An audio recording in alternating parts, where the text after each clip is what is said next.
नमस्कार, स्वागत है आपका न्यूज बुलंद आवाज में। मैं सुनील नागर आपके साथ। कोरोना जैसी महामारी में लॉकडाउन के दौरान गरीबों, आमजन, किसानों को जो परेशानियां हुई उनका निवारण करने के लिए या उनकी मदद करने के लिए हनुमानगढ़ के समाज सेवक, भामाशाह संस्था या समितियां सामने आई और एक ऐसे इंसान भी सामने आए जो कि एक समाज सेवक भी हैं, भामाशाह भी हैं, किसी संस्था या समिति से जुड़े हुए भी हैं।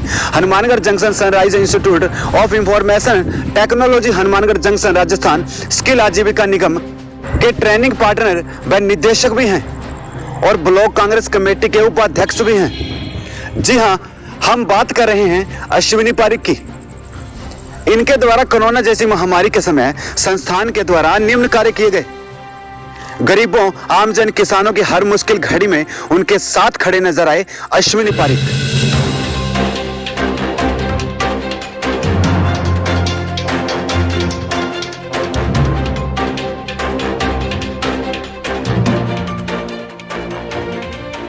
अश्विनी पारिक ने बताया कि इनकी संस्थान के द्वारा 500 से ऊपर मास्क 21 मार्च से वितरित करना शुरू कर दिया था। नवरात्रों के दौरान पूर्ण उपवास रखकर संस्थान के द्वारा 50,000 रुपए की राशि से गरीब 70 परिवारों को राशन सामग्री उपलब्ध करवाई। संस्थान की ओर से कोरोना महामारी के समय अपने कार्य का निर्वहन समर्पण भाव से कर रहे समाचार वितरकों व अन्य पुलिस कर्मियों का सम्मान कार्यक्रम किया गया।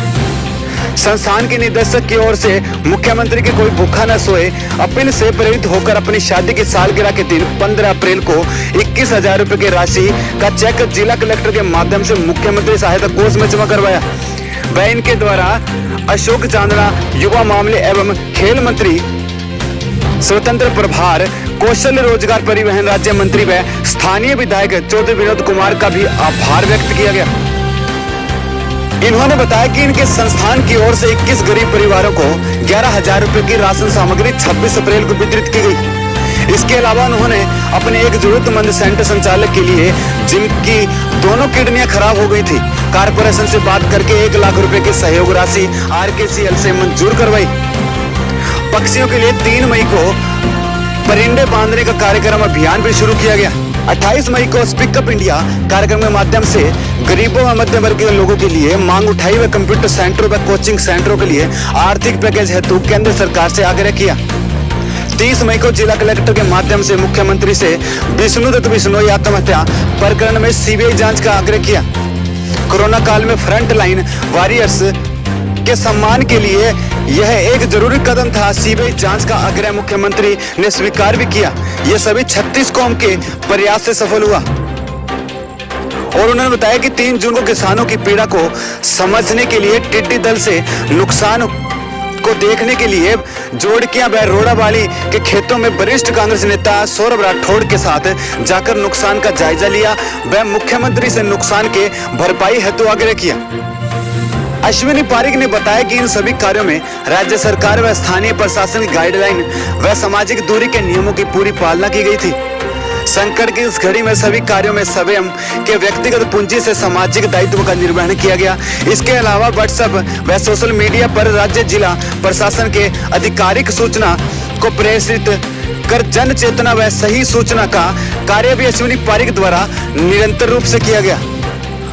और आपको बता दें कि अश्विनी पारिक द्वारा अभी भी लोगों में कोरोना महामारी के बचाव के लिए लोगों में जागरूकता फैलाई जा रही है और गरीबों और आमजन, किसानों की समस्याओं के बारे में, उनके निवारण के लिए, उनके हल के लिए, उनकी मदद के लिए अश्विनी पारिक हमेशा आगे हैं। आइए सुनते हैं उनकी जुबानी। नमस्कार, मेरा नाम अश्विनी पारिक है और मैं sunrise institute of information technology का डायरेक्टर हूं। हम RKCL के सर्विस प्रोवाइडर हैं और साथ साथ में RSLDC के ट्रेनिंग पार्टनर भी हैं। अभी जो कोरोना काल के अंदर लॉकडाउन लगने के बाद में जो मध्यम वर्ग है, गरीब वर्ग है और जो व्यापारी वर्ग है, वो इससे अछूता नहीं रहा है। सभी वर्गों पर इसकी मार पड़ी है। तो लॉकडाउन ने सोचने पे मजबूर कर दिया कि एक सोच को इस तरीके से मेरी विकसित किया कि हमें भी समाज के लिए कुछ करना चाहिए। तो इसमें सबसे पहले लॉकडाउन लगने से पहले हमने बस स्टॉप के ऊपर और लोगों के अंदर मास्क वितरण का कार्यक्रम किया। लगभग 500 से 1000 मास्क हमने वितरित किए। और उसके बाद में जब नवरात्रा शुरू हुए तो नवरात्राओं के अंदर मैंने विश्व के कल्याण के लिए नवरात्रा रखे और माँ दुर्गा से प्रार्थना की कि जो गरीब लोग हैं और जो पूरे विश्व का कल्याण करें, तो उसके लिए फिर जो ये हमारा वार्ड है वो वार्ड के अंदर मतलब काफी जो गरीब परिवार से लोग हैं, तो लगभग 70 परिवारों को हमने एक टीम बना के चिन्हित करके और राशन का वितरण किया। उसके बाद में जब मेरी शादी की सालगिरह थी तो मुख्यमंत्री सहायता कोष में एक छोटी सी 21,000 की राशि हमने भेंट की।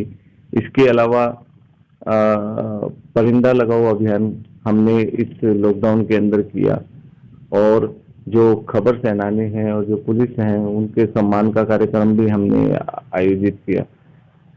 समाज के जो सभी लोग हैं, सभी संगठन है, अपनी तरफ से अपना जो बढ़िया कार्य है समाज के प्रति जो योगदान देने का कार्य कर रहे हैं, उसी श्रेणी में हमने भी समाज के लिए कुछ करने की सोची और ये आज आप लोगों के सामने है। धन्यवाद। एक जैसे अभी प्रशासन द्वारा छूट मिलने पर कई दुकानदार हैं जो मार्केट है लोग भी हैं मिलजुल कर जैसे माने काफी फैला रहे हैं, जैसे नियमों का उल्लंघन कर रहे हैं, जैसे दुकान पे अलाउड है तो या 5 जगह नहीं। एक जो भी दुकानदार है छूट मिलने के बाद लापरवाही कर रहे हैं, तो उनके और लोगों के लिए क्या संदेश देना चाहेंगे? मैं इसमें यही कहना चाहता हूँ, समाज में हर वर्ग के लोग होते हैं, देखो हर सोच के लोग होते हैं। कोई देश सेवा का कार्य करना चाहते हैं और कोई इस मौके का फायदा उठाना चाहते हैं।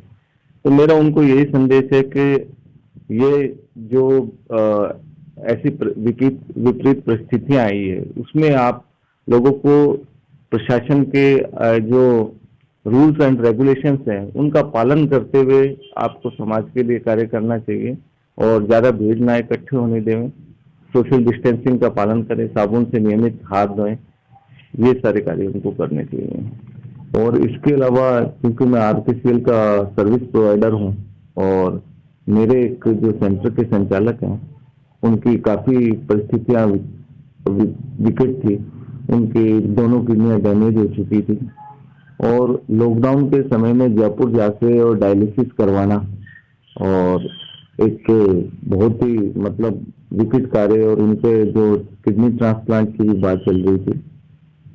उसके लिए मैंने आरकेसीएल से बात करके और 1 लाख रुपए की जो राशि है वो स्वीकृत करवाई मेडिकल बिल के लिए, हॉस्पिटल को देने के लिए।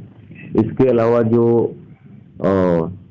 अपने राजस्थान में बिजली के बिल माफ करने के लिए मुख्यमंत्री जी से आग्रह किया और अभी स्पीकअप इंडिया प्रोग्राम के तहत मैंने मध्यम वर्ग और जो गरीब परिवासी लोग हैं उनकी बात को उठाया कि उनको भी जो सामाजिक सहायता है वो सरकारी सहायता है वो मिलनी चाहिए और सुरक्षित वो अपने घर तक पहुंचने चाहिए। और 10,000 रुपए की जो राशि है वो उनको केंद्र सरकार स्वीकृत करे और जो कंप्यूटर सेंटर्स हैं उनको एक आर्थिक पैकेज दे, ये भी सरकार से इस दौरान मैंने आग्रह किया। इसके अलावा जो आज पुलिस जो फ्रंटलाइन वॉरियर्स की तरह कार्य कर रही है, अपने यहाँ सीआई रहे विष्णु दत्त जी का प्रकरण आपको ध्यान होगा, उसमें भी हमने मुख्यमंत्री जी से आग्रह किया कि सीबीआई की जांच हो और उन्होंने ऐसे आदेश दिए भी हैं, तो उसके लिए उनका धन्यवाद है। बस यही छोटे छोटे कार्य हैं जो इस लॉकडाउन के अंदर हमने किए हैं। धन्यवाद।